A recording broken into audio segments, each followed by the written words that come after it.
नेवासा तालुक्यातील शनी शिंगणापूर देवस्थानमध्ये झालेल्या भ्रष्टाचाराची विधी आणि न्याय विभागातील अधिकाऱ्यांकडून चौकशी करून दोषींवर कारवाई करणार असल्याचे आश्वासन गृहराज्यमंत्री रणजित पाटील यांनी विधानसभेत दिले।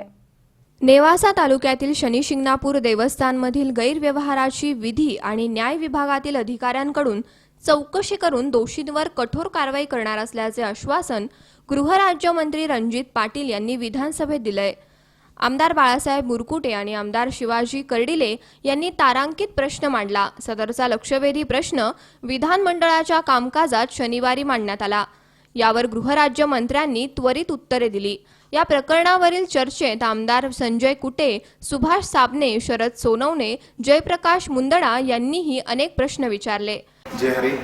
महाराष्ट्राचं जे सध्या अर्थसंकल्पीय अधिवेशन मुंबई येथे चालू आहे आणि या अधिवेशनामध्ये नेवासा तालुक्याचे जे काही प्रश्न आहेत या प्रश्नाचे आपण त्या ठिकाणी लक्षवेधी असेल, तारांकित प्रश्न असेल, या निमित्ताने त्याला वाचा फोडलेली आहे। परंतु प्रामुख्याने एक महत्त्वाचा विषय नेवासा तालुक्याच्या वतीने शनेश्वर देवस्थानच्या संदर्भामध्ये जी काही चौकशी धर्मदायिकांकडनं आणि विधी व न्याय विभागाकडनं झाली ती योग्य न झाल्याचं आमचं म्हणणं होतं आणि त्याबाबत आम्ही लक्षवेधी कालच्या अधिवेशनामध्ये उपस्थित केली आणि त्या लक्षवेधीच्या संदर्भामध्ये माननीय मुख्यमंत्री महोदयांनी यावरती निवेदन केलं आहे आणि महाराष्ट्र राज्याचे गृहराज्यमंत्री नामदार रणजित पाटील साहेब यांनी या लक्षवेधीला उत्तर देताना या देवस्थानमध्ये झालेला भ्रष्टाचार आणि ज्या काही चौकशी आहेत याची सखोल चौकशी विधी व न्याय विभागाच्या मार्फत केली जाईल आणि पुढील काळामध्ये या दोष आढळल्यास ही विश्वस्त कमिटी बरखास्त करण्यात येईल असं देखील या निमित्ताने त्यांनी सांगितलेलं आहे। याच विषयी नेवासा येथील शासकीय विश्रामगृह येथे आमदार बाळासाहेब मुरकुटे यांनी पत्रकार परिषद घेऊन शनी शिंगणापूर देवस्थानमध्ये झालेल्या भ्रष्टाचाराची विधी आणि न्याय विभागातील अधिकाऱ्यांकडून लवकरात लवकर चौकशी होणार असल्याचे आमदार बाळासाहेब मुरकुटे यांनी यावेळी सांगितले।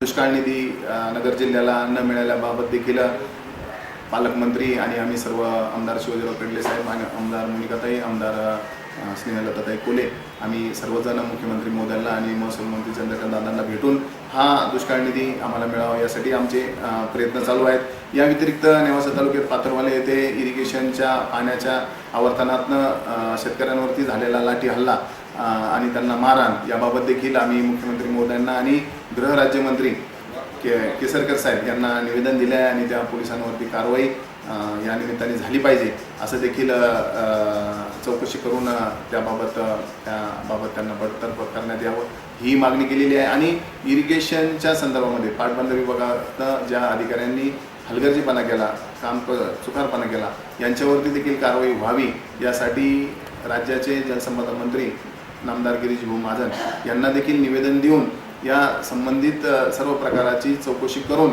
संबंधित अधिकारी असतील, कर्मचारी असतील यांच्यावरती कारवाई करण्याचं देखील यासाठी एक निवेदन दिलेलं आहे। या व्यतिरिक्त देखील इतर जे तालुक्याचे जे काही प्रश्न आहेत याबाबत देखील आम्ही पुढील 8 दिवसामध्ये हे विषय मांडून तालुक्यासाठी जे मागण्या आहेत त्या मान्य करण्यासाठी प्रयत्न राहतील।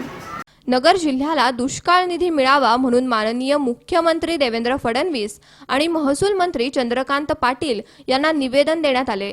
नेवासा तालुक्यातील 2 शेतकऱ्यांना मारहाण करणाऱ्या पोलीस कर्मचाऱ्यांवर कारवाई झाली पाहिजे हे निवेदन माननीय गृहराज्यमंत्री दीपक केसरकर यांनी दिल्याचे सांगितले। नेवासा येथील पत्रकार परिषदेच्या वेळी भाजप जिल्हा सरचिटणीस नितीन दिनकर, तालुका अध्यक्ष माऊली पेसे यांच्यासह भाजपचे पदाधिकारी, कार्यकर्ते उपस्थित होते।